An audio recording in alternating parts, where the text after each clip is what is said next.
Bueno, buenas tardes. Vamos a comenzar la clase y vamos a completar primero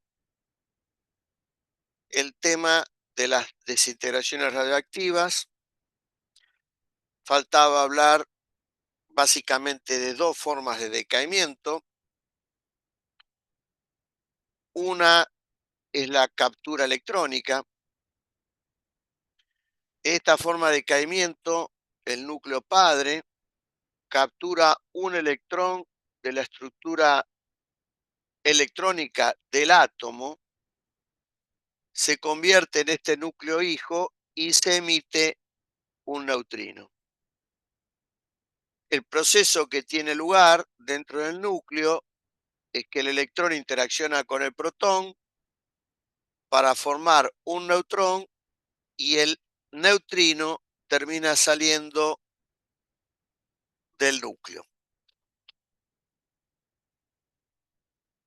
Básicamente los electrones que mayor probabilidad tienen de ser capturados son los electrones de la subcapa S, y eso tiene que ver con el hecho de que estos electrones son los que más cerca del núcleo se mueven. Al núcleo capturar un electrón, provoca en la estructura atómica una vacancia. Y por esa razón, espontáneamente, electrones de capas superiores se reordenan tratando de ocupar la vacancia producida y por consiguiente generando la producción de rayos X.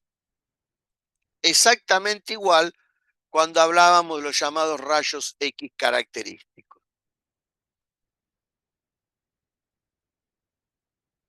Igual que hicimos con el decaimiento alfa, con el beta negativo, el beta positivo, uno puede calcular cuál es la energía liberada, es decir, el Q de la desintegración. Es más, escribir la conservación de la energía en términos de la masa nuclear y luego, siguiendo los esquemas que expliqué la clase pasada, pasar a la energía en términos de la masa atómica. Todo esto, conjuntamente con lo que yo ya hice la clase pasada del decaimiento alfa, el beta negativo y el beta positivo, forma parte de uno de los problemas adicionales de la guía número 8. Bueno, como hay que reproducir en esta desintegración lo que yo ya hice y que está en este mismo documento, en cuanto a cómo calcular el Q, qué es escribirlo en términos de las masas nucleares y ver cómo hacer para escribirlo en términos de las masas atómicas. Acá está hecho para el decaimiento alfa, ¿eh? Copiando este procedimiento, hagan lo mismo en el decaimiento llamado captura electrónica. El decaimiento gamma, de alguna manera la clase pasada hablamos, y tiene que ver con el hecho de que un núcleo activado, esto indica que está activado, es decir, está excitado, y esto quiere decir que los nucleones no están ocupando los niveles de energía más bajos, y por lo tanto, espontáneamente al ocupar niveles de energía más bajos, emiten fotones gamma, se transforma en elemento desactivado y en la emisión de un fotón gamma. Todo lo que es el estudio del proceso de decaimiento gamma es totalmente equivalente al que analizamos cuando veíamos que el reordenamiento de los electrones en el átomo da lugar a la emisión de fotones y que la energía del fotón tenía que ver con la diferencia de los niveles de energía. siempre y cuando uno no considerara la energía cinética de retroceso que se podía llevar el átomo. Bueno, acá vale lo mismo, nada más que con el reordenamiento de los nucleones a nivel del núcleo y con la posibilidad de que el núcleo y por ende el átomo se lleven energía cinética cuando se emite el fotón. Y está claro que de esta misma situación tiene la energía liberada que tiene que ver con la energía que tiene el fotón gamma.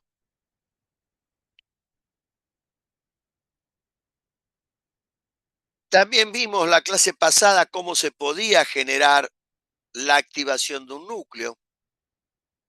La clase pasada decíamos que una forma de que el núcleo quede activado es a partir de que previamente haya un decaimiento alfa o beta, tanto negativo como positivo,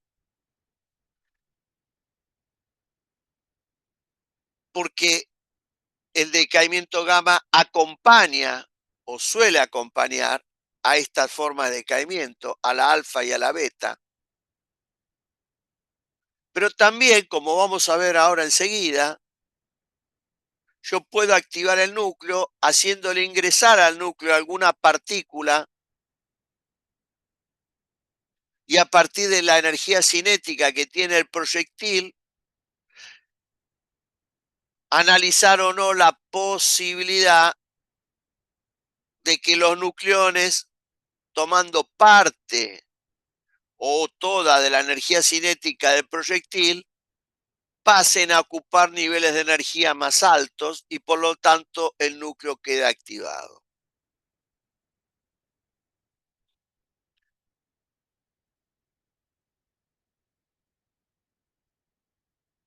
Con esto terminamos el tema de radioactividad y las formas de decaimiento que pueden tener lugar.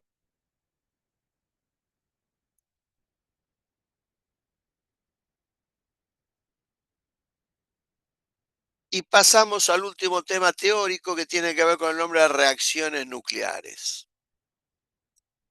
La primera reacción nuclear, de la cual la guía hace mención, la guía de problemas, fue realizada por Rutherford en 1919 y la diferencia sustancial que hay entre una reacción nuclear y un proceso de desintegración radioactiva es que a diferencia de lo que pasa con una desintegración radioactiva, una reacción nuclear no es espontánea. Para que una reacción nuclear tenga lugar, se necesita que una partícula barra fotón ingrese al núcleo y desencadene un proceso. Por eso no es espontánea.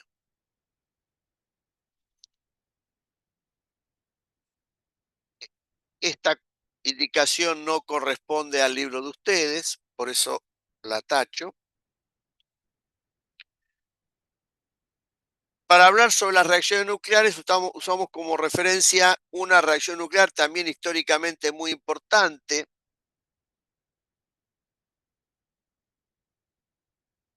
que tuvo como consecuencia la presentación oficial en escena del neutrón. Ya se venía hablando del neutrón como partícula constitutiva del núcleo, pero la evidencia experimental de su existencia se obtuvo en 1930, a partir de esta reacción nuclear. Las reacciones nucleares se pueden escribir en este formato o en este formato.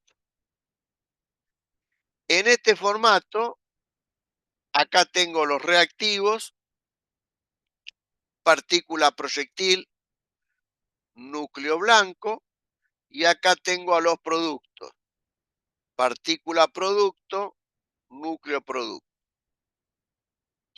Acá está escrita la misma reacción nuclear, pero en forma de estequiometría. Reactivos, producto. Esta reacción está controlada por los principios de conservación del número másico y del número atómico, igual que la desintegración radiactiva. Y también igual que la desintegración radiactiva, por los principios de conservación de la cantidad de movimiento y la energía. Por lo tanto, desde el punto de vista de cómo procesar a través de un problema la información que rodea a una reacción nuclear, es equivalente a lo que básicamente hicimos todo el cuatrimestre: plantear procesos donde se conserva P y E. No hay desde ese punto de vista ninguna novedad con las llamadas reacciones nucleares. Las reacciones nucleares se pueden clasificar de varias maneras. Una es a partir de la partícula proyectil. Se hablan de reacciones alfa, reacciones protónicas, reacciones neutrónicas, que son las que tienen como proyectil al neutrón.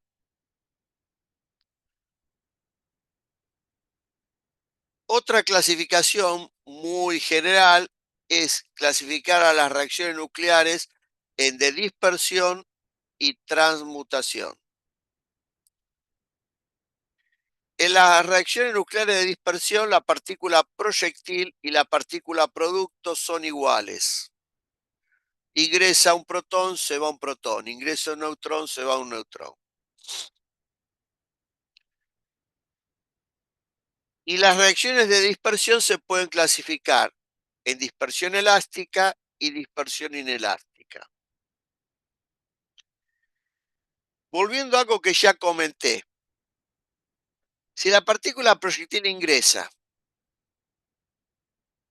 y transfiere parte o toda su energía cinética, como para que los nucleones pasen de un nivel de energía en el cual se encuentra a otro disponible superior, con el ingreso de la partícula proyectil el núcleo se activa. Luego la partícula producto queda con una energía cinética menor que la proyectil, porque parte o toda su energía cinética inicial fue usada para excitar al núcleo.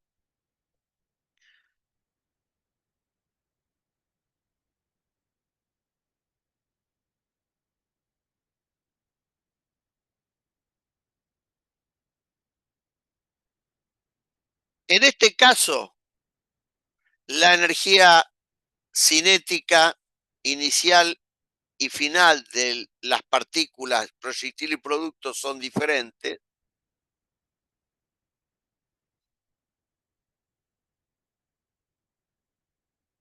y se dice que la dispersión es inelástica. En el caso de que la partícula producto no logre, perdón, proyectil, no logre excitar al núcleo, la partícula expulsada tiene básicamente la misma energía cinética que la proyectil y se dice que la dispersión es elástica. En este tipo de procesos normalmente se desprecia la energía cinética que la partícula proyectil le puede transferir al núcleo como un todo.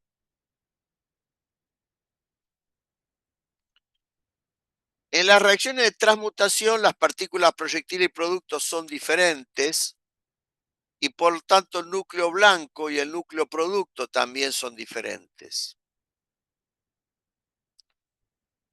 Situaciones que pueden tener lugar. Esta reacción.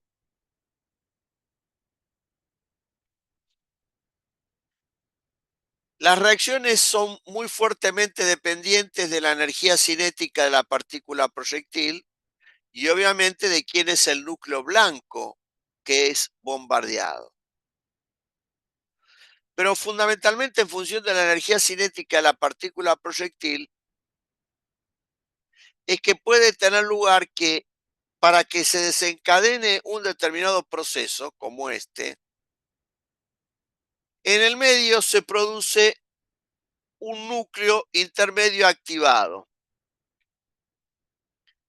que en este caso es el flúor 18,9, y que está activado, está simbolizado por este asterisco. Este elemento desencadena este proceso, pero también podría desencadenar otros. Cada uno de los procesos que desencadena este núcleo intermedio activado constituyen diferentes canales de la desintegración. Por ejemplo, un protón ingresa al aluminio 2713, forma silicio activado, y el silicio activado se desintegra de alguna de estas maneras. Cada uno de estos son los diferentes canales de la desintegración que se originó con el ingreso del protón al núcleo del aluminio. Sin que nosotros vayamos a hacerlo, lo que se suele hacer y se debería hacer para continuar el problema es poder asignarle probabilidades a los diferentes canales, cosa que, repito, se puede y se debe hacer, aunque nosotros no vamos a ver cómo. Uno de los canales es este, que constituye este proceso en el cual la partícula producto es un fotón. Cuando es esto lo que ocurre, se dice que esta es una reacción nuclear de transmutación de captura. La partícula que es capturada es la partícula proyectil. Así se dice. En este caso es una reacción de captura protónica, perdón, porque lo que se captura es un protón.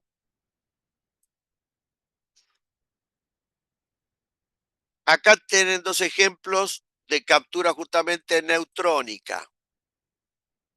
La partícula producto es un fotón y lo que es capturado es el neutrón.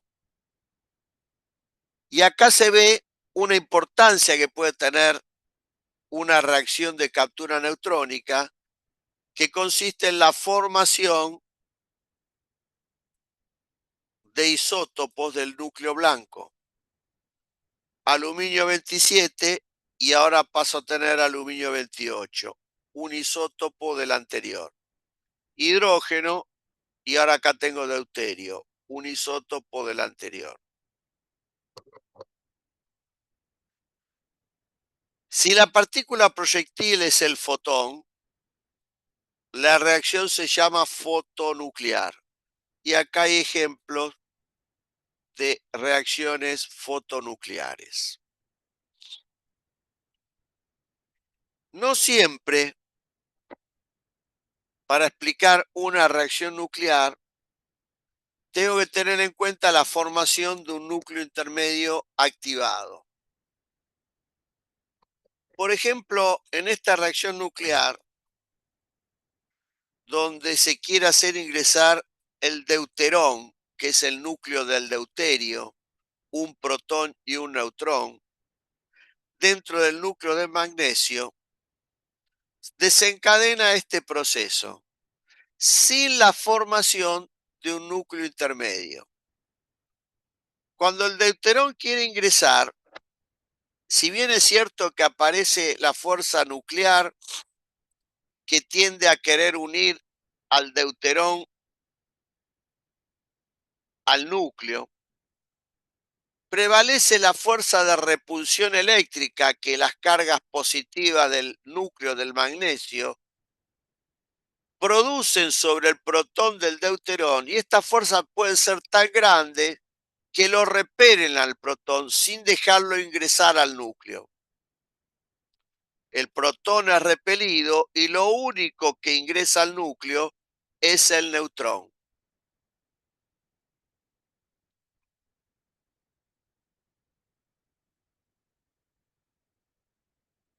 A nivel de cuentas, las cuentas más interesantes de una reacción nuclear tienen que ver con el llamado Q de la reacción, que tiene una interpretación levemente diferente a lo que es el Q de la desintegración que vimos la clase pasada para la alfa y la beta, y hoy acabo de comentar para la captura electrónica y la desintegración gamma. En esos casos el Q define la energía liberada en la desintegración. ¿Qué define acá el Q? Bueno, si esta es la reacción nuclear a la cual le quiero calcular el Q se lo va a calcular de esta manera, que es suma de las masas de los reactivos menos suma de las masas de los productos, todo por C cuadrado. Ahí falta el C cuadrado.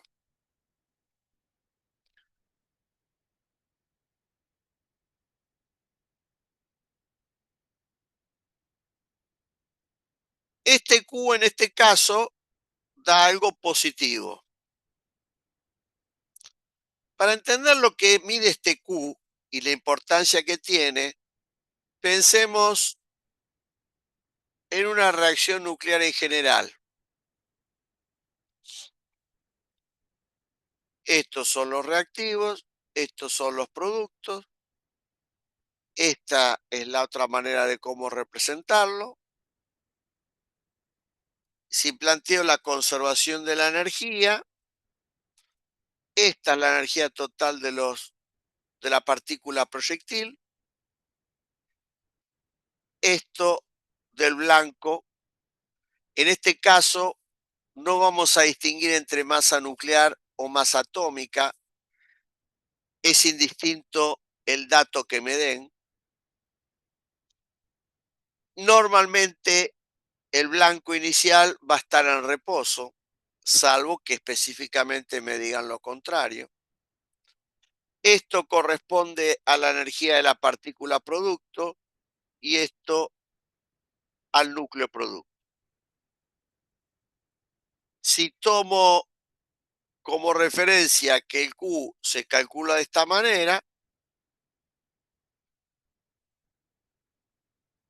esto pasa al otro lado restando, esto y esto pasan al otro lado restando, y queda que el Q es la masa de los reactivos por C cuadrado menos la masa de los productos por C cuadrado, o es igual a esta diferencia.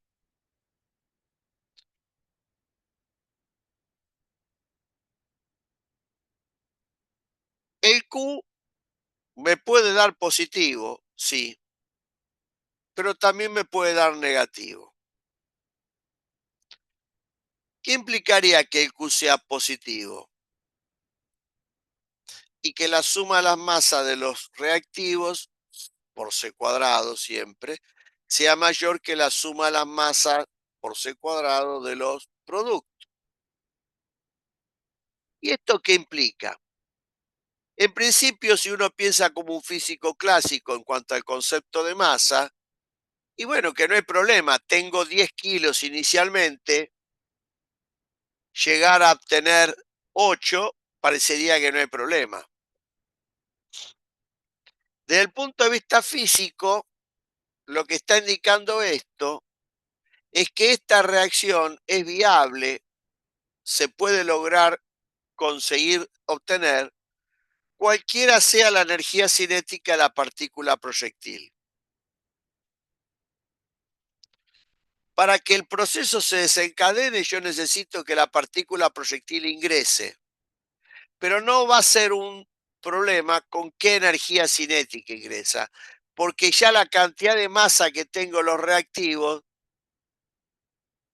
justifica la producción de los productos. Esa sería la idea. Pero ¿qué pasa si yo tengo 6 kilos en los reactivos y tengo que llegar a obtener 10 kilos en los productos? Bueno, un físico clásico a esto no lo podría resolver nunca, pensando clásicamente en el concepto de masa. Ahora, si volvemos a la clase uno y tenemos en cuenta la equivalencia masa-energía, sabemos que la partícula proyectil aporta energía cinética y que esa energía cinética tiene un equivalente en masa que puede compensar el faltante inicial de los 6 como para llegar a los 10. Y ahí es cuando para un físico que piensa en términos de la idea de Einstein, entiende que el proceso pueda ser viable. Pero lo que queda claro es que a diferencia del anterior, cuando Q es positivo, para que el proceso tenga lugar, la partícula proyectil debe aportar una energía cinética mínima, crítica o umbral,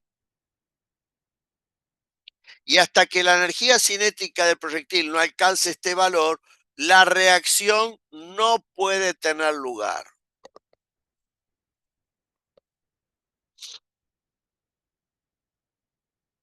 Por esto, cuando uno trabaja con reacciones nucleares, si uno calcula que el Q es negativo, automáticamente lo próximo que viene es calcular cuál es esa energía cinética mínima umbral de la reacción. En cuanto a los nombres, si el Q es positivo, la reacción se dice que es exotérmica. Yo prefiero llamarla exoenergética. Y si el Q es negativo, la reacción es endotérmica. Yo prefiero llamarla endoenergética. Y en cuanto a cómo calcular la energía umbral, muy fácil, porque también esto nos remite a lo que vimos en la unidad número uno.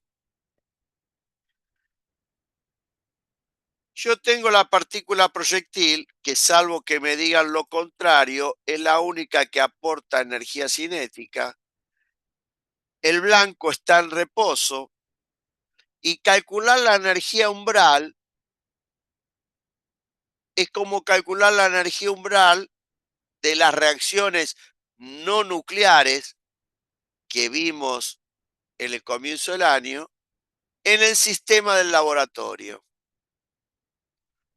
Y por lo tanto, imponiendo la misma condición que imponíamos en el sistema del laboratorio para calcular la energía umbral en una reacción convencional, voy a tener que aplicar lo mismo para calcular la condición umbral, o sea, la energía cinética mínima umbral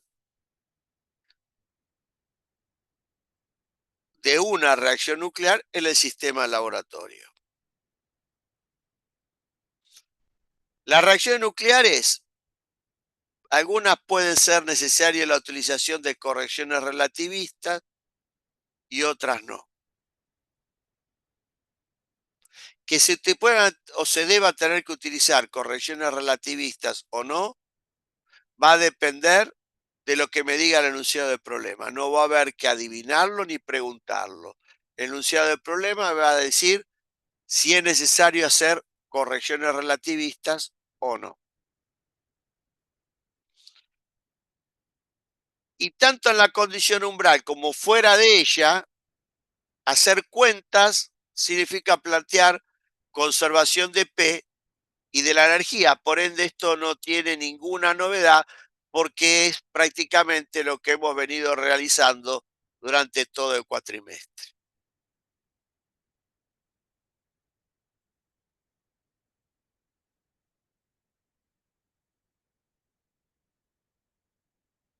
Con esto está solucionado todo básicamente lo que se necesita para hacer básicamente los problemas de la guía número 8.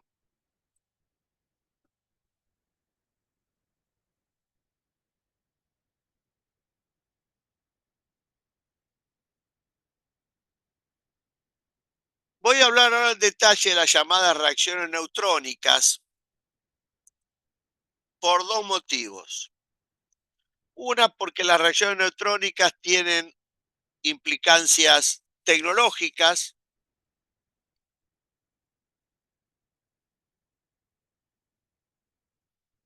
además de tener particularidades frente a otro tipo de reacciones.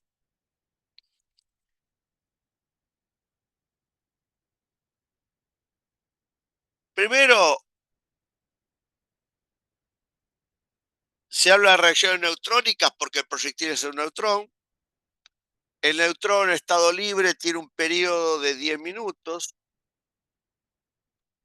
y se los clasifica a los neutrones en función de su energía cinética en rápidos y lentos. Y dentro de los lentos están los térmicos. Para ser un neutrón térmico tiene que alcanzarse una energía cinética de este orden de magnitud, muy pequeña, que resulta de lo siguiente.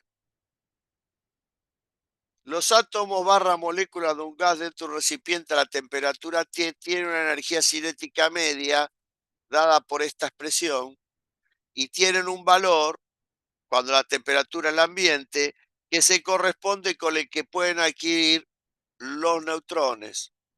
Y por eso cuando adquieren este valor de energía cinética, se dicen que son neutrones térmicos. Una de las particularidades que tienen los neutrones, como ya lo dije, frente a otro tipo de de reacción nuclear, es que, ¿cómo hago para tener neutrones libres? Y segundo, ¿cómo hago para modificarle su energía cinética? Dado que como no tienen carga, no puedo generar cambios con la aplicación de campos eléctricos.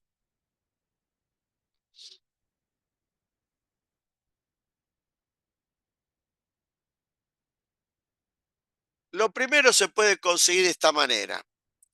A partir de algún decaimiento alfa provocado por cualquier emisor alfa como el radón, el polonio o el plutonio, se puede usar la partícula alfa como proyectil para producir reacciones nucleares con la partícula alfa en los núcleos de berilio, boro o litio, por ejemplo.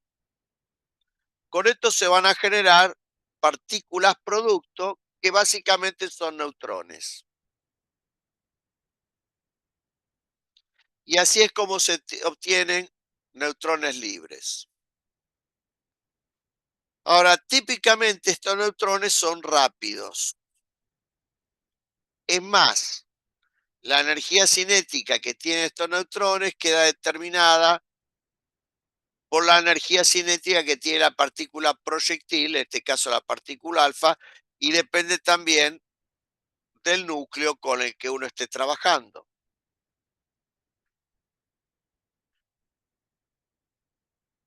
Pero supongamos que en vez de querer cambiar la energía cinética y mantenerla dentro del rango de rápido de los neutrones, la quisiera disminuir para llevar a los neutrones a la categoría de lentos o más, a la categoría de térmicos. Bueno, lo que tengo que hacer es hacer mover a los neutrones a través de un material que básicamente le produzca a los neutrones dispersión inelástica. De tal manera que ingresa un neutrón, activa el núcleo, es emitido otro neutrón, pero de energía cinética menor que el incidente, el proyectil.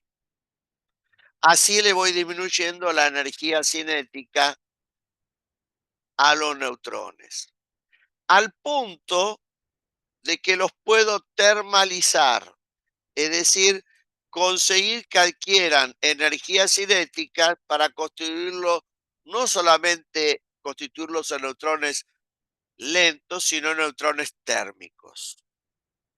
El material que produce la dispersión inelástica es el llamado moderador. Acá hay ejemplos de moderadores.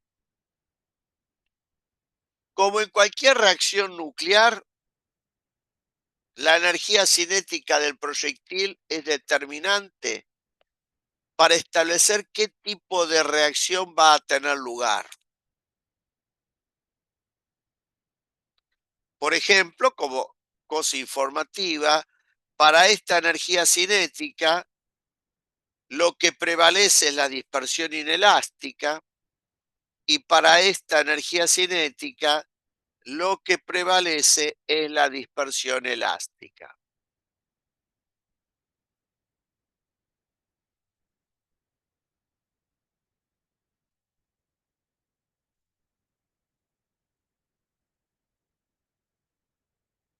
Otra manera de producir o tener más que producir neutrones disponibles como partícula proyectil es a partir de desintegración de reacciones fotonucleares. En ese caso, los neutrones todos tienen la misma energía cinética, aunque siguen quedando en la categoría de rápido.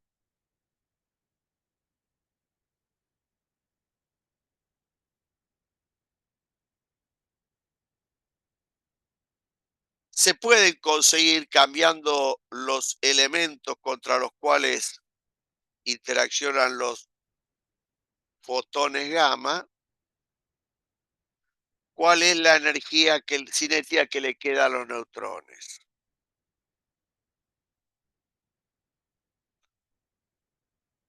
Las reacciones neutrónicas se pueden clasificar en de dispersión y transmutación. Dentro de la dispersión también tengo dispersión elástica e inelástica.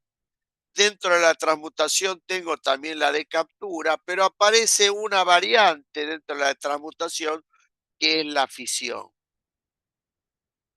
Esto no quiere decir que no haya fisión a partir de otras partículas proyectil que no sean los neutrones, pero las reacciones de fisión con partículas que no son neutrones no tienen interés tecnológico como si lo tiene cuando la partícula proyectil es el neutrón. Por eso no lo comentamos en la clasificación general con otras partículas proyectil.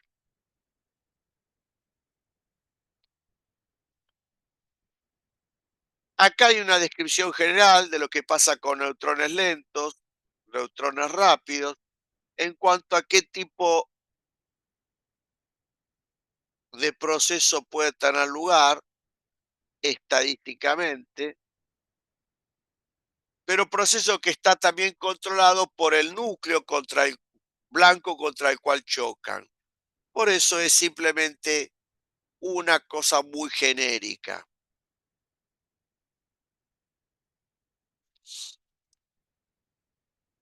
La reacción de captura neutrónica, la estructura general de cómo escribirla es esta, y acá aparece el isótopo del núcleo blanco, dado que el neutrón fue capturado.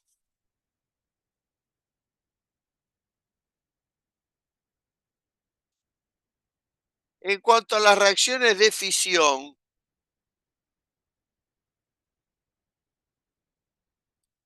que son las que tienen no solamente interés científico, sino también tecnológico, me voy a centrar en comentarios destinados a un solo tipo de reacción de fisión, que es la reacción de fisión del uranio 235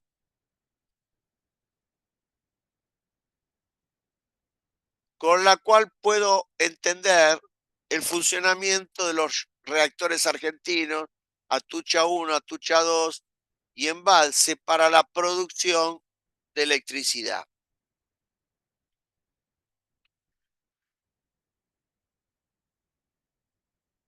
Estos físicos premio Nobel fueron los responsables del desarrollo de la fisión nuclear.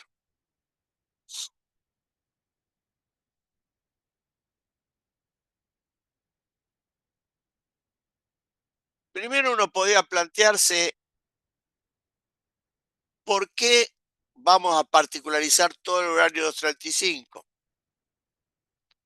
Eso nos llevaría a por qué los reactores argentinos para generar electricidad se preocupan por lo que pasa con la fisión del uranio 235. Por supuesto que no voy a poder sintetizar esto en una sola idea. Piense que todo lo que estamos hablando da lugar a una carrera. Imagínense que por una charlita de unos minutos no voy a poder sintetizar semejante cuerpo de conocimiento.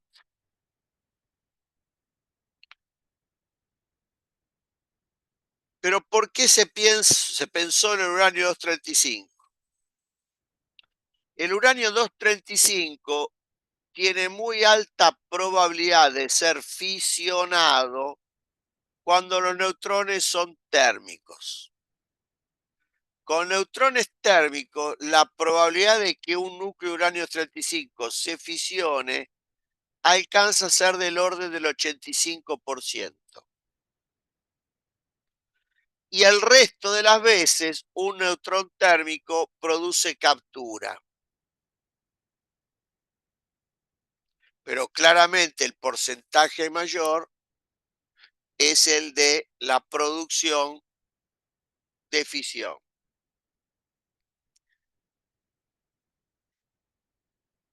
Por eso es necesario trabajar con neutrones lentos, perdón, térmicos.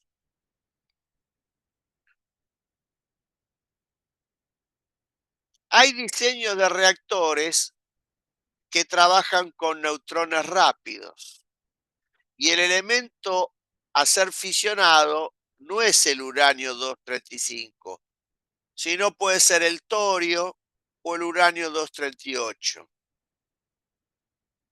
torio 232. ¿Hay reactores de estas características? Sí, no en la Argentina. Cuando se hace un análisis de lo que sale el diseño, construcción y luego el análisis de recupero de la inversión en una planta que trabaja con neutrones rápidos, se llega a la conclusión que es mucho más económica y más conveniente desde este punto de vista que diseñar una planta que trabaje con neutrones térmicos. Pero la diferencia está en la seguridad. Una planta que trabaja con neutrones térmicos es muchísimo más segura que una planta que trabaja con neutrones rápidos. Todo esto en una descripción y no solo más que eso, que permite entender por qué se tomó la decisión que se tomó en la República Argentina, basada no exclusivamente, pero sí en parte,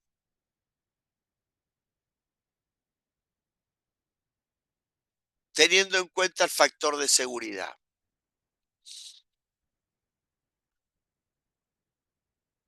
El núcleo de uranio 235 se fisiona a partir de formar primero este núcleo activado, compuesto, intermedio, y luego se rompe en dos fragmentos de fisión más la emisión de un cierto número de neutrones.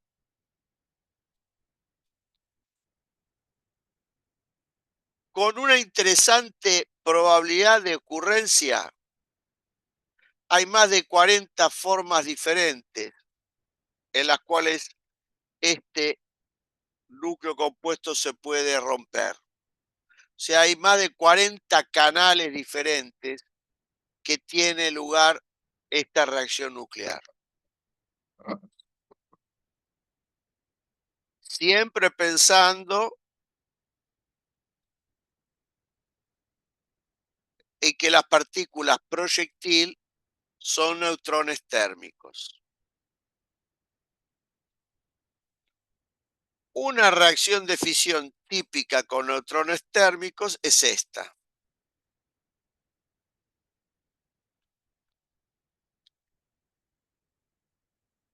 ¿A qué corresponde la energía liberada en una reacción nuclear de fisión? Bueno, los fragmentos son radiactivos, son emisores beta, tanto negativos como positivos. Entonces, la energía liberada tiene que ver con la cinética de los fragmentos, la cinética de los neutrones emitidos,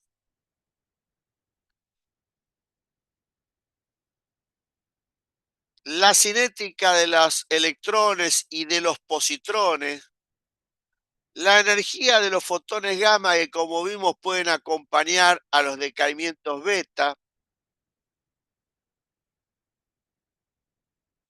y todo este paquete da lugar aproximadamente a 235 megaelectronvolt. Por supuesto que esto depende el valor exacto de quién serían los fragmentos y por ende la cantidad de neutrones emitidos.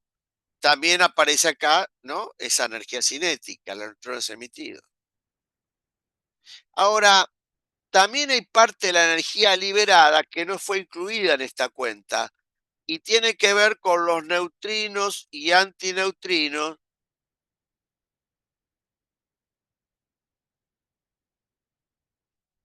que tienen lugar en las formas de decaimiento beta. Pero como ya dijimos, esta energía no es aprovechable porque los neutrinos y antineutrinos interaccionan muy débilmente con la materia y por ende no termina siendo aprovechable. Esa energía es del orden de los 10 megaelectronvolts.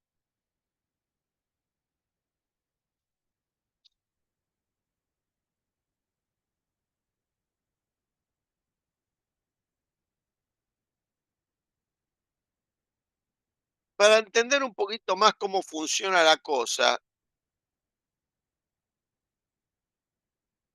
voy a describir muy elementalmente el siguiente proceso.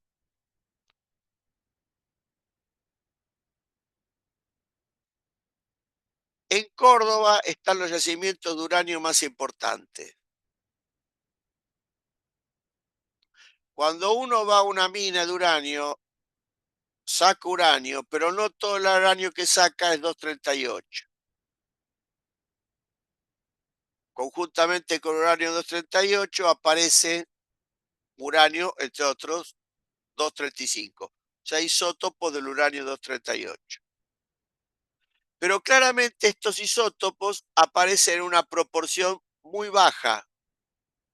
En particular, el uranio 235 aparece en una proporción del 0,72%. El uranio que se recoge de una mina se lleva a la ciudad de Mendoza, no a la ciudad particular. Y en Mendoza, a partir de procesos físico-químicos, los actuales son secreto de Estado. Los que se conocen son procesos que ya no se utilizan más. Procesos físicos químicos que tienen como objetivo aumentar la proporción de uranio 235 a la que hay naturalmente, que es del 0,72, y llevarla, por ejemplo, hasta un porcentaje del orden del 3%. Este proceso físico-químico que haría esto se lo llama enriquecimiento del uranio.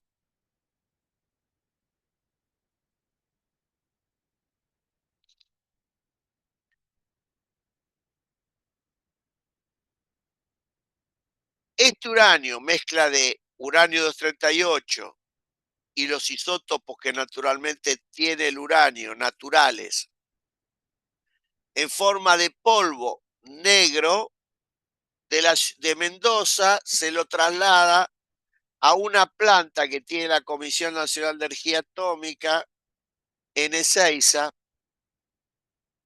en el camino al aeropuerto y pasado el predio del AFA hay un desvío que conduce a la planta que tiene la comisión, cuyos terrenos son lindantes del aeropuerto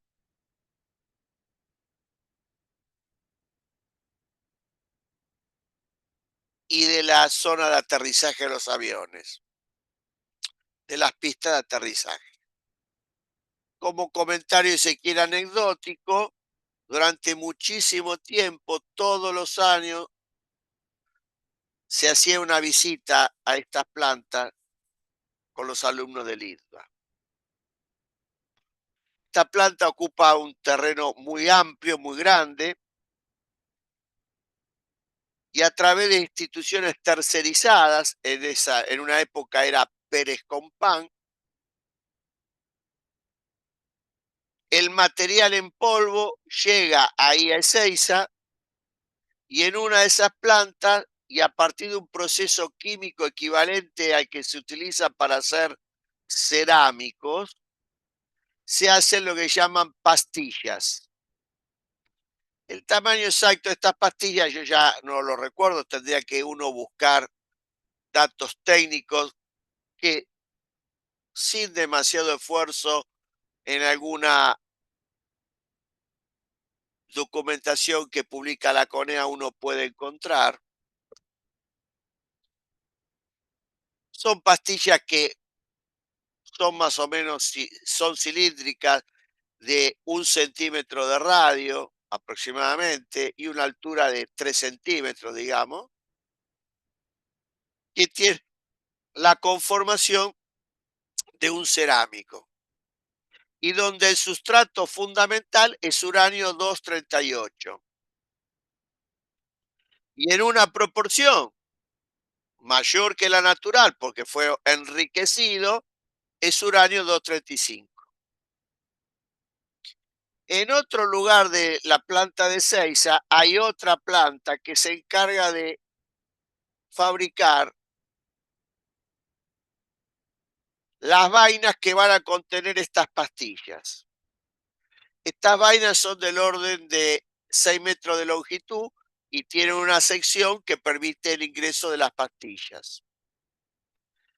Las barras son de 6 metros porque el tacho reactor de 6 de Atucha es de aproximadamente 6 metros de profundidad, un poquito más.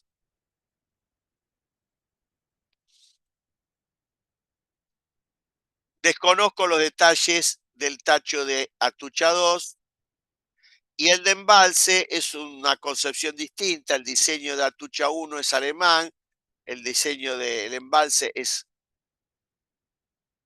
canadiense y estas vainas que contienen a las pastillas de uranio son de menor sección y más pequeñas, son del orden de entre 50 y 60 centímetros de longitud, si mal no recuerdo. Estas vainas están hechas de un material llamado zircaloy, que es una aleación del zinc, que tiene la particularidad de ser transparente a los neutrones. Estas vainas, unidas a otras, constituyen un ramillete de varillas que forman parte del elemento combustible que se utiliza en Atucha 1, Atucha 2 y embalse, con las características geométricas en cuanto a tamaño, espesor que corresponda. En el caso de Atucha 1, con bridas puesto en la parte de arriba, abajo y por la mitad, se evita de que estos tubos de 6 metros de longitud flexionen, por ejemplo. Todo eso se hace en la planta de Ezeiza. Y luego se lleva a Atucha 1, a Atucha 2 o a embalse.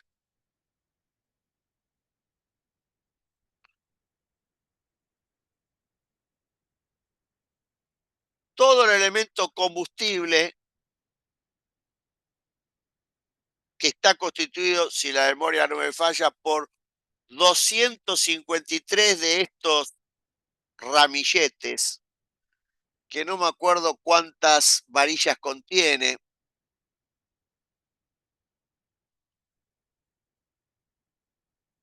forman parte de todo el elemento combustible del tacho reactor de Atucha. Todo está metido dentro del tacho, que es de acero inoxidable, que está lleno de agua pesada que funciona como moderador para termalizar a los neutrones. De tal manera que cuando los neutrones alcanzan el uranio 235 presente dentro de estas pastillas, están en condiciones de térmicos y pueden fisionar estadísticamente más que otro tipo de proceso al uranio 235.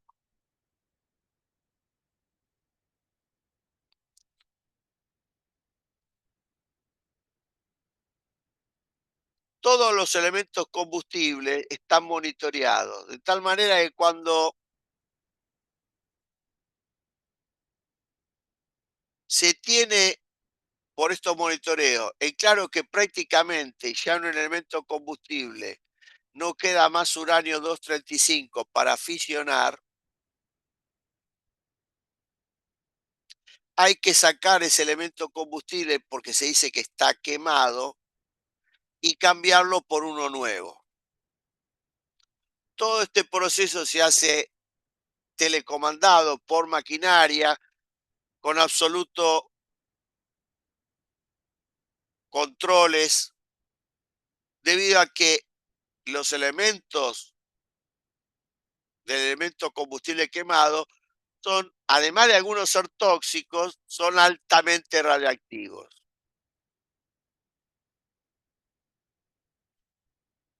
Y por lo tanto no se puede hacer con la intervención del hombre.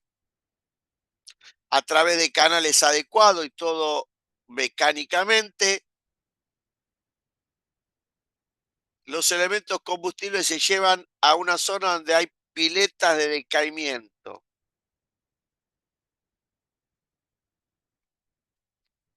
que son piletas de agua profunda, llena de agua pesada, que sirve para enfriar, así se dice, al elemento combustible quemado y sirve de blindaje de la radiación.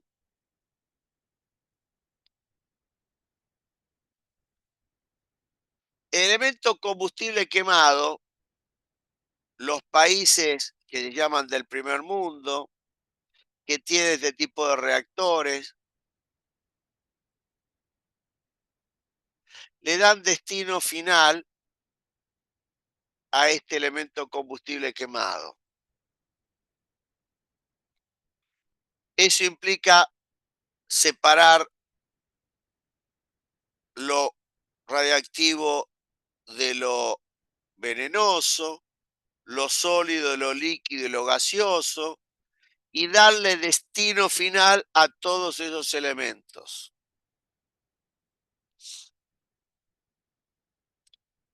Todos los países que cuentan con una planta química caliente, así se llaman, con la cual se puede procesar este material, tiene la particularidad de traer la bomba. Porque como parte de todos los procesos que tienen lugar, hay plutonio dentro del elemento combustible quemado y que se saca. Y aquel que sabe separar el sólido, líquido, gaseoso, lo radiactivo de lo no radiactivo, sabe separar también el plutonio. El que tiene plutonio tiene la bomba.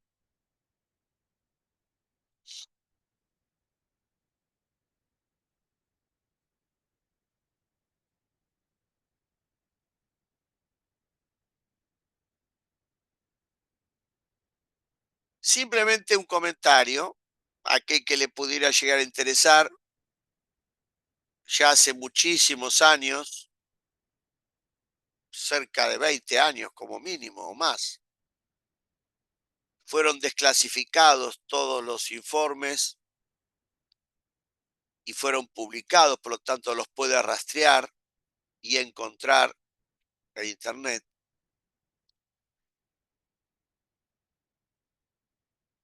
Lo que le voy a contar rápidamente es lo siguiente. Durante el gobierno militar se tomó la decisión de construir Atucha 1. Y también durante el gobierno militar se decidió construir la planta llamada LPR, que era una planta química con el objetivo de procesar el material radiactivo, sólido, lo mismo algo así, líquido, gaseoso, venenoso, que hay en los elementos combustibles quemados. Planta que es muy sofisticada y cara porque tiene que ser todo hecho en unas condiciones de extrema seguridad y todo telecomandado.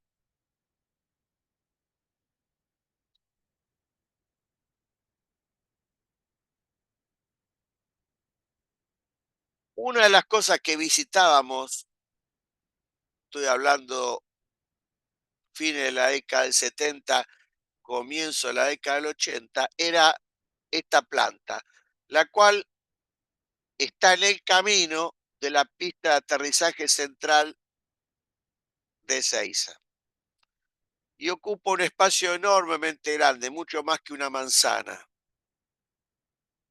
o del orden de una manzana. Y los que visitábamos la planta en esa época la vimos prácticamente nacer casi desde su obra civil más básica. Era una planta que, como anécdota, estaba diseñada, o está diseñada, porque la planta todavía está, sin el funcionamiento para el cual fue diseñada, pero está diseñada para soportar el choque frontal de un Boeing 747, que para esa época era el avión más grande que aterrizaba en Ezeiza, y debido al tamaño que tenía la planta, para soportar que un Boeing 747 hiciera patito en el techo de la planta.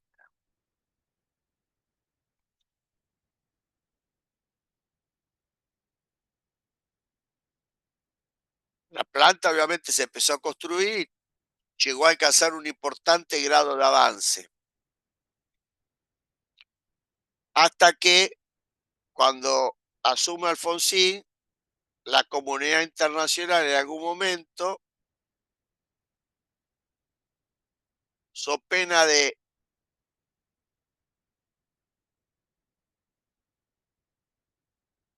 restricciones económicas que le iban a adjudicar al país, le sugirió muy amablemente a Alfonsín que parara con la construcción de esa planta, cosa que Alfonsín hizo, y esa planta constituye hoy otro de los grandes elefantes blancos que tiene el país.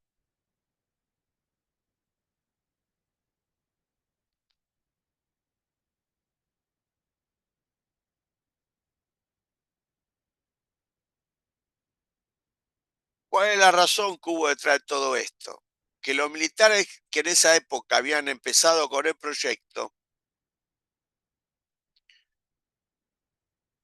tenían como objetivo tener la planta para mostrarle a los chilenos, que era el país con el cual en esa época Argentina estaba en conflicto, de que estaba en condiciones de tener la bomba porque tenía la planta que podía permitir obtener plutonio.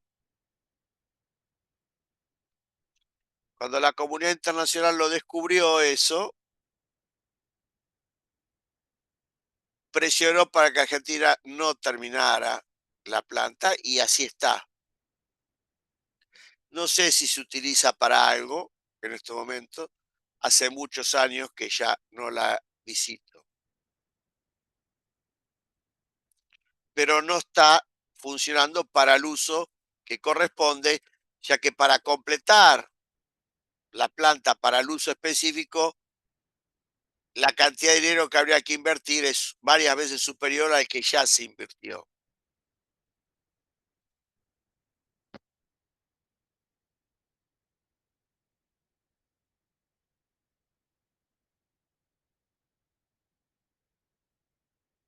La contraparte de esto, ¿cuál es?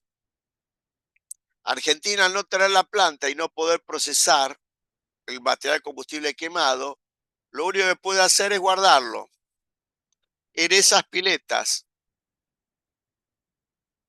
que es como levantar la alfombra y tirar la basura debajo, y de alguna manera transfiriéndole el problema a las generaciones futuras. Y cuando se llena una pileta, ¿qué hay que hacer? Si la planta sigue funcionando, armar otra pileta, porque no se le permitió al país completar esa planta y ahora estamos lejos de estar en condición económica de terminar la misma, como para poder intentar darle destino final al material combustible quemado,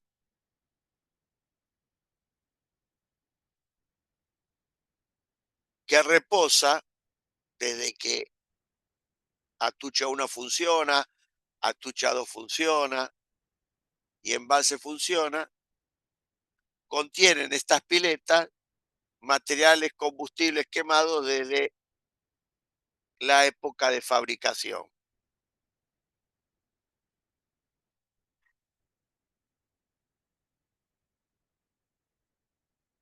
Esto es parte de una historia que da cuenta de cómo funciona todo esto. Yo luego de la clase voy a subir una serie de enlaces, más que nada a forma divulgativa, que completen cómo funciona un reactor, tanto de fusión como uno, de fisión como de fusión, y en particular un video del cual voy a contar una pequeña historia cuando lo suba, acerca de cómo fue filmado, en qué condiciones, y que tiene que ver con Atucha 1, en donde van a poder observar parte de las cosas que he comentado.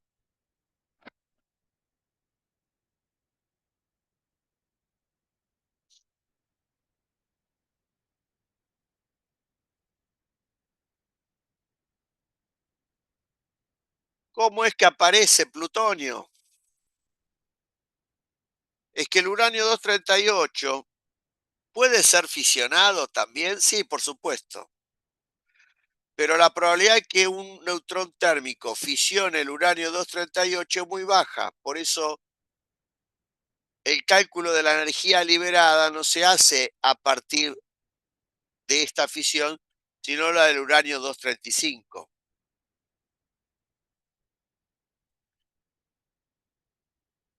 Pero lo que sí es muy importante con el uranio 238 y los neutrones térmicos es la captura. La captura neutrónica del uranio 238 convierte uranio 239 activado, genera estos productos, y el uranio 239 es un emisor beta negativo, se forma neptunio, el neptunio es emisor beta negativo, se forma plutonio. Y repito, si uno tiene esta planta LPR, que durante el motivo por el cual nosotros visitábamos como ITBA la planta de Seiza, era entre otras cosas porque durante muchos años el director de esa planta era el profesor responsable de Física 4.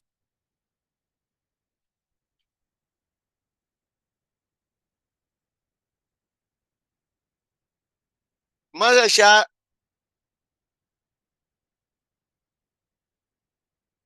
del sentido bélico que se le puede dar al plutonio, el plutonio también tendría un sentido muy útil, que es que tiene la particularidad, igual que el uranio 233,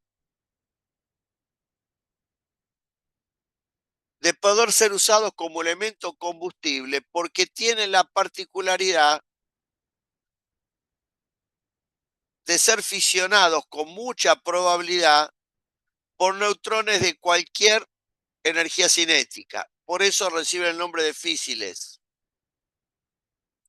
Por lo tanto, se quema un elemento combustible, se saca, se enfría, se lleva a esta planta, se separa, se tiene plutonio, se junta con la pastilla que dije antes y se reinserta en el reactor. Y entonces no solamente ahí voy a aprovechar la fisión del uranio 235, sino también la del plutonio. Y empieza a estar en juego la idea de un ciclo.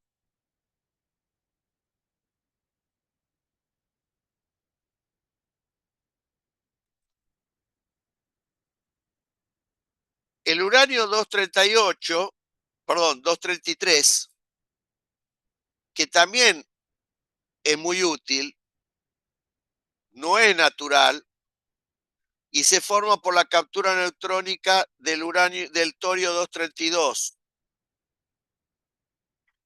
El torio 232 da torio 233, que es radiactivo, y por dos decaimientos beta da lugar al 233.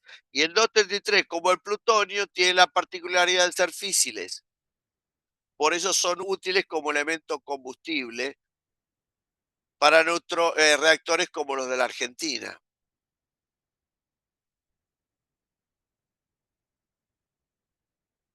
Los llamados reactores rápidos funcionan básicamente con uranio 238 o torio 232 y obviamente con neutrones rápidos.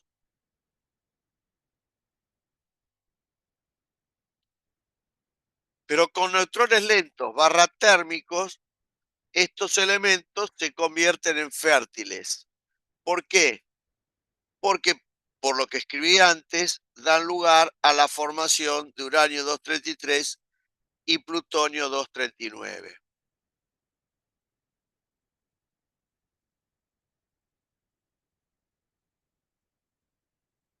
Desde el punto de vista termodinámico, una planta nuclear es una planta térmica. La diferencia con una planta térmica convencional, como las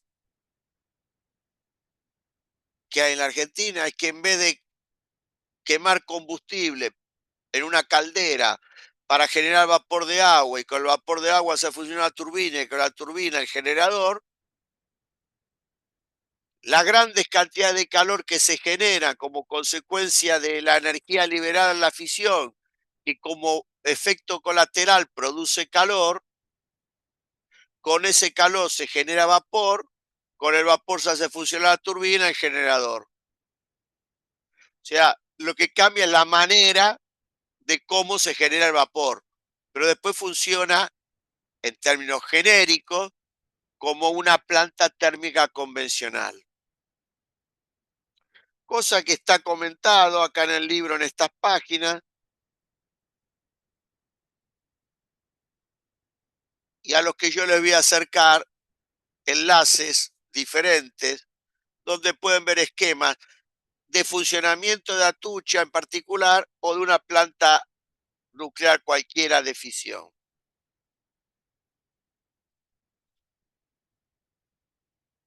En cuanto a la fusión, no hay nada para agregar porque todo lo que tenga que ver con cálculos de la fusión nuclear se trata como cualquier otra reacción.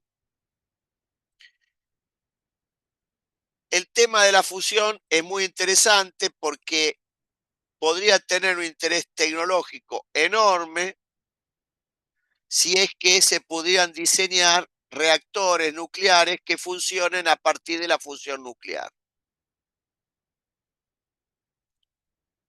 Proyectos para generar reactores de fusión hay desde el siglo pasado y básicamente el proyecto más interesante es el tokamak. Pero la envergadura de esa investigación es tan grande que hace que sean consorcios de países los que participan y no los países individualmente en estos proyectos, por los costos de estos estudios. Lo cierto es que todavía no hay ningún reactor de fusión en funcionamiento como para generar electricidad.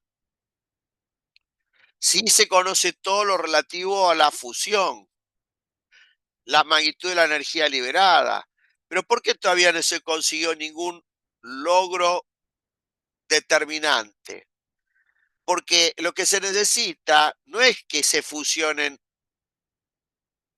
núcleos, cosa que hace rato que se logra hacer, sino conseguir que el proceso tenga continuidad en el tiempo, se sostenga en el tiempo, como para que se pueda hacer funcionar un generador eléctrico por la energía liberada en la fusión. ¿Y por qué todo esto es complicado? Porque hacer esto implicaría como emular en la Tierra los procesos que tienen lugar a nivel del Sol, cosa que no es para nada sencillo. Esto está contado de alguna manera en estas páginas del libro y yo también voy a subir algunos enlaces que lo va a conectar con cosas bastante modernas, un enlace de hace 15 a 20 días que muestra que se está cada vez más cerca de poder tener funcionando reactores de fusión nuclear para la producción de electricidad. ¿Y por qué si cuesta tanto todavía la física sigue invirtiendo tanto tiempo, tanto esfuerzo y los países tanto dinero? Porque entre otras cosas no tiene el problema que tienen los reactores de fisión, que son los residuos. Porque aunque los países del primer mundo le den destino final, ese destino final en algunos casos es guardar las cosas de no sé cuántos metros de profundidad en lugares desérticas o como alguna vez se le ocurrió a los Estados Unidos mandarlos en naves espaciales para que choquen contra el Sol. El destino final para que no afecten a la vida próxima y cercana, que es mejor que lo que podemos y nos dejaron hacer a nosotros como país, que es mantenerlo ahí en las piletas de caimiento. Pero igual son residuos que contienen una gran complejidad.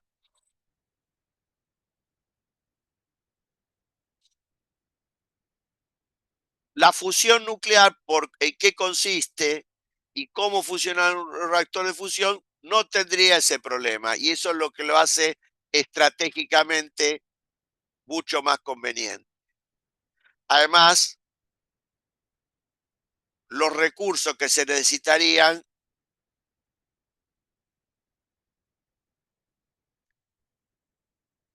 implicaría para el mundo durante una cantidad de tiempo impresionante ausencia de problemas energéticos. A nivel mundial, estoy diciendo.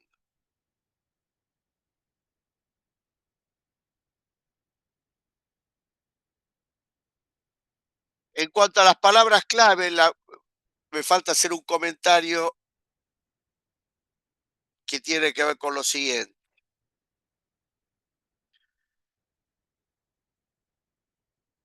El proceso que tiene lugar en la bomba y que tiene lugar en un reactor de fisión es el mismo. La energía liberada en la fisión nuclear. ¿Por qué pasa lo que pasa en la bomba y por qué no pasa lo mismo dentro de un reactor?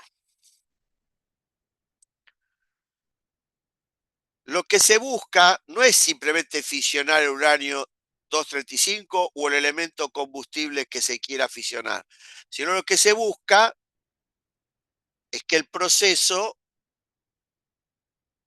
se desarrolle se sostenga en el tiempo. Y claramente en un reactor, igual que dije antes, para tener funcionamiento constantemente el generador, necesito constantemente haya vapor, constantemente haya energía liberada y que no sea fisionar núcleos así aleatoriamente. Por lo tanto, se necesita tener lo que se llama dentro de un reactor una reacción en cadena autosustentada, que significa ver que un neutrón venga y rompa un núcleo. Depende de los fragmentos, la cantidad de neutrones que tengo, pero que esos neutrones liberados, dos o tres o más, funcionen como proyectil y puedan fisionar a otros núcleos, de tal manera que ingreso con un neutrón y aprovecho los neutrones productos para seguir usándolos como proyectil, y ahí tengo la idea de la reacción en cadena. Que sea autosustentada significa que se pueda sostener sobre sí misma sin estar agregando más nada.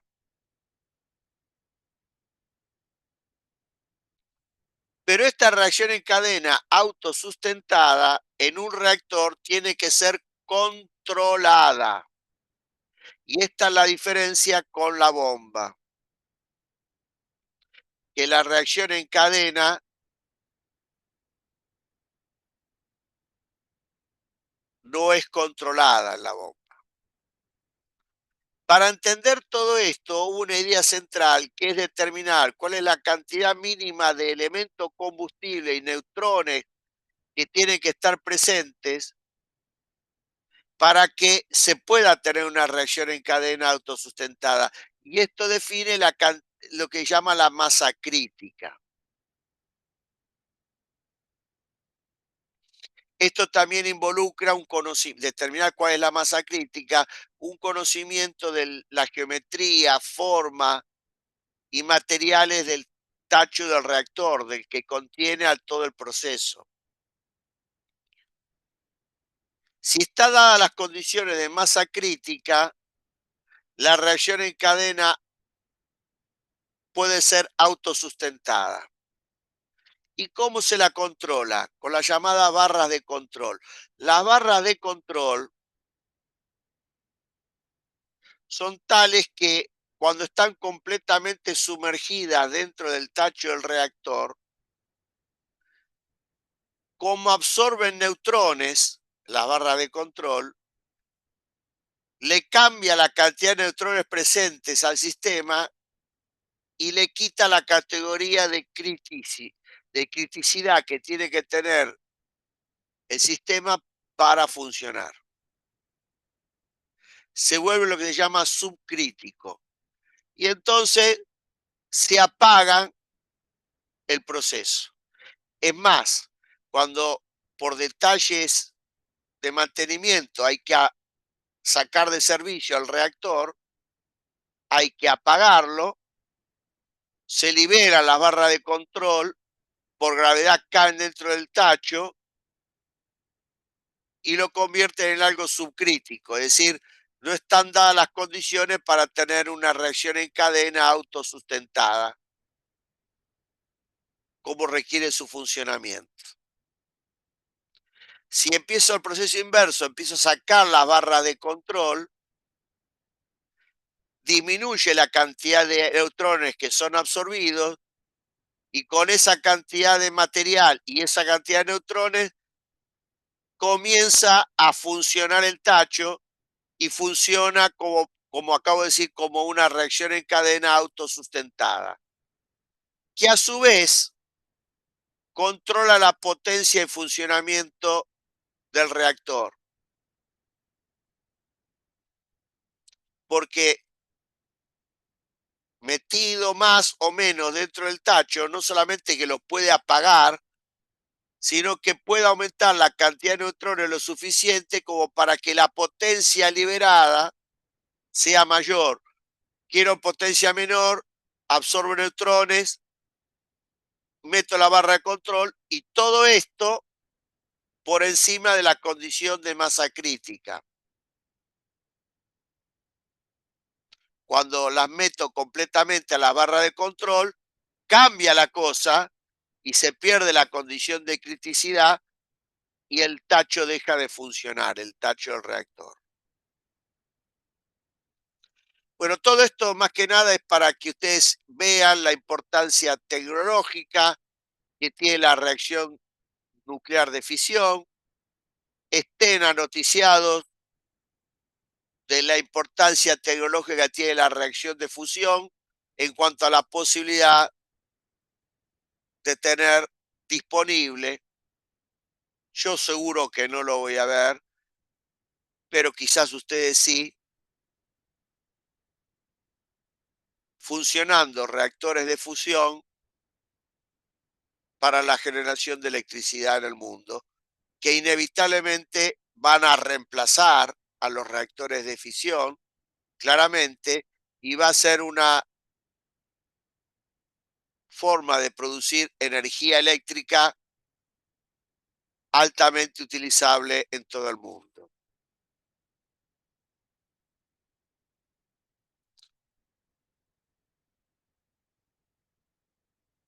Bueno, con esto doy por terminado la clase y en particular doy por terminado el curso de este cuatrimestre de Física 4. No sé si Tomás o Joaquín quieren hacer alguna pregunta, algún comentario.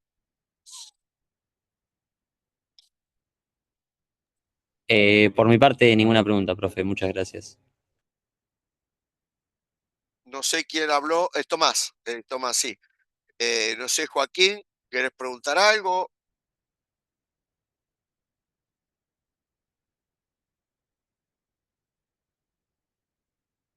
Bueno, espero que les haya gustado. No sé si todo, pero algunas de las cosas que hemos visto es posible que haya sido de su interés. Espero que les vaya bien en los exámenes que les quedan, que puedan aprobar sin problema la materia. Y bueno, será hasta un próximo encuentro si es que nos volvemos a cruzar por el ITBA. Gracias, que tengan una buena tarde y bueno, seguro en principio nos vemos el día sábado. Hasta luego.